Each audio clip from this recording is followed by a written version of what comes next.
بسم اللہ الرحمن الرحیم. In the name of Allah, the Beneficent, the Merciful. الحمد لله وكفى وسلام على عباده الذين اصطفى. أما بعد فقد قال الله تبارك وتعالى في القرآن المجيد والفرقان الحميد: أعوذ بالله من الشيطان الرجيم. بسم الله الرحمن الرحيم. ويؤثرون على أنفسهم ولو كان بهم خصاصة. صدق الله العظيم وصدق رسوله النبي الكريم ونحن على ذلك من الشاهدين والشاكرين. محترم حضرات، اللہ کی خوشنودی اور رضامندی حاصل کرنے کے لیے دوسروں کی ضروریات کو اپنی ذاتی ضروریات پر ترجیح دینا ایثار کہلاتا ہے. یہ بھی سخاوت ہی کی ایک قسم ہے، لیکن سخاوت اور ایثار میں یہ فرق ہے کہ سخاوت اس وقت کی جاتی ہے جب ہمارے پاس مال و دولت بہت زیادہ مقدار میں موجود ہوتی ہے، جبکہ ایثار خود بھوکے پیاسے شدید ضرورت مند ہونے کے باوجود اپنے مسلمان بھائی کی ضروریات کو پورا کرنے کو کہتے ہیں. اس اعتبار سے سخاوت فیاضی کا ایثار اعلیٰ ترین درجہ ہے.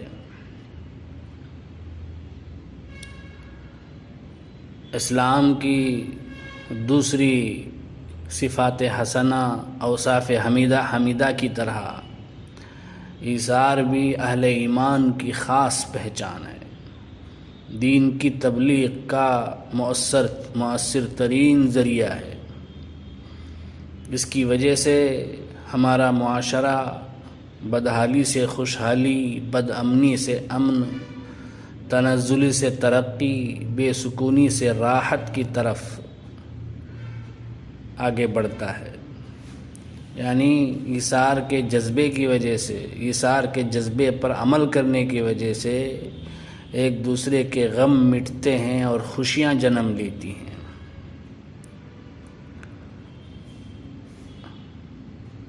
اسلام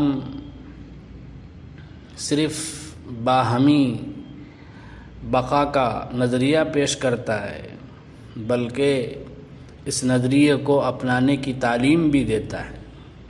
اسلام کی تعلیمات میں ایک اہم سبق ایثار اور ہمدردی کا بھی ہے. اس کی معاشرتی اہمیت اور ضرورت کے پیش نظر قرآن کریم اور احادیث شریفہ میں ایثار و ہمدردی کی تلقین اور تاکید کی گئی ہے. قرآن کریم نے انصار مدینہ کے دوسرے اوصاف کے ذکر کے ساتھ ساتھ ایثار و ہمدردی کے جذبے کو سراہتے ہوئے ان کی خوب تعریف فرمائی ہے. چنانچہ اللہ پاک فرماتے ہیں: وَيُؤْثِرُونَ عَلَىٰ أَنفُسِهِمْ وَلَوْ كَانَ بِهِمْ خَصَاصَةٌ. یہ انصار مدینہ خود بھوکے پیاسے شدید ضرورت مند ہونے کے باوجود اپنے آپ پر اپنے مسلمان بھائیوں کی ضرورتیں پوری کرنے کو ترجیح دیتے ہیں.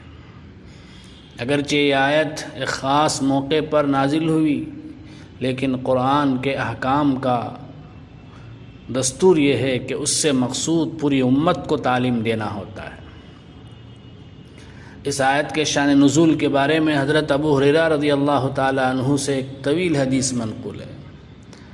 فرماتے ہیں کہ ایک شخص رسول اللہ صلی اللہ علیہ وسلم کی خدمت میں حاضر ہوا اور آ کر عرض کیا: یا رسول اللہ، مجھے بھوک نے ستایا ہوا ہے.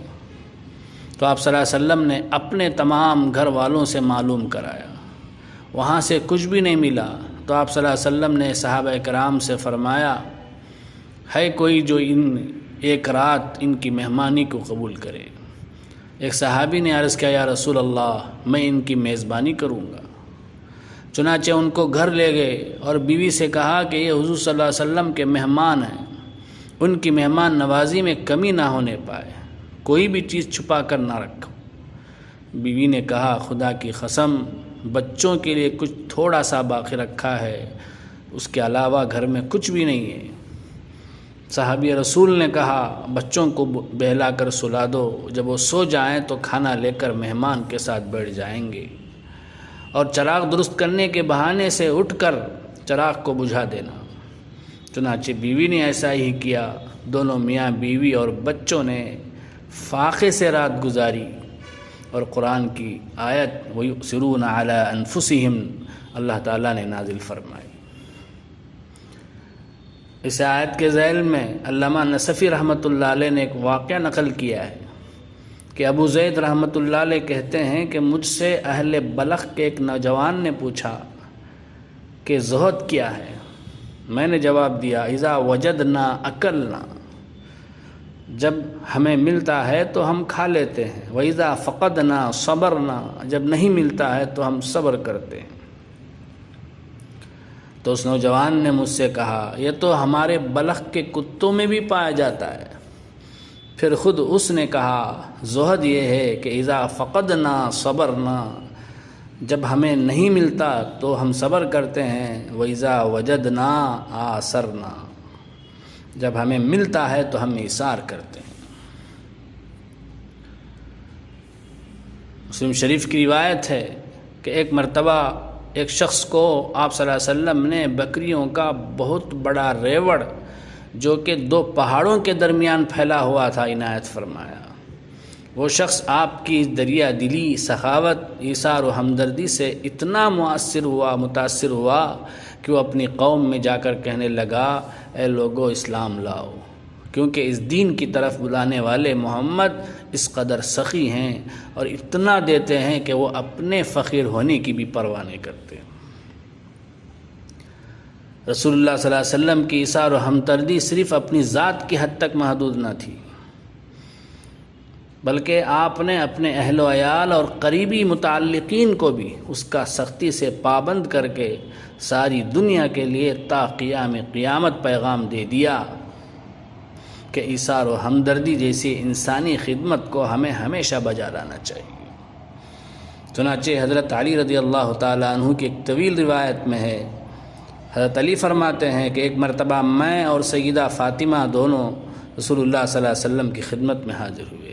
میں نے عرض کیا یا رسول اللہ، چکی پیستے فاطمہ کے ہاتھوں میں چھالے پڑ گئے ہیں، حلیہ غزوے کے مال غنیمت میں جو لونڈیاں باندیاں آئی ہیں ان میں سے 1-2 باندی ہماری خدمت کے لیے مقرر فرما دیں۔ تو آپ صلی اللہ علیہ وسلم نے فرمایا خدا کی قسم میں تمہیں کچھ بھی نہیں دے سکتا، میں تمہیں کیسے دوں جب کہ اہل صفہ بھوکے بیٹھے ہیں؟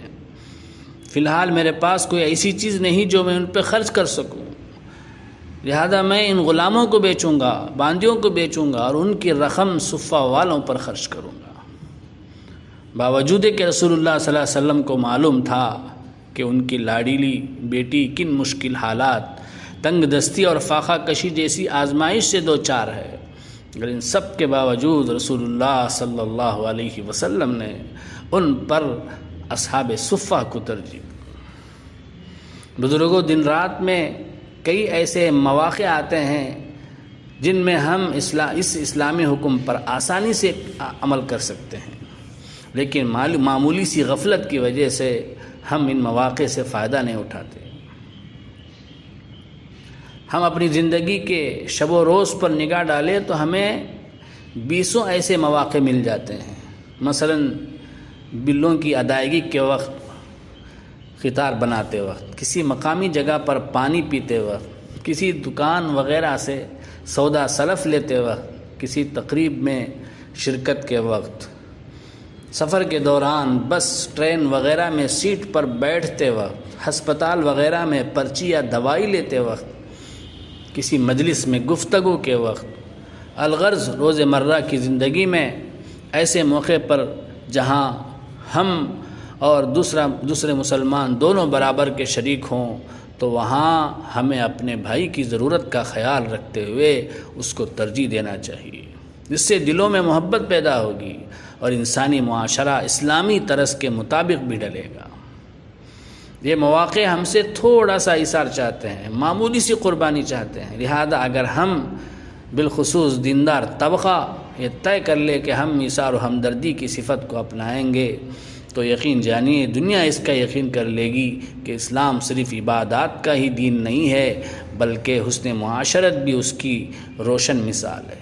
اللہ تعالی ہمیں اسلام کا یہ روشن اصول اپنانے کی توفیق عطا فرمائے۔ آمین وآخر دعوانا ان الحمد للہ رب العالمین۔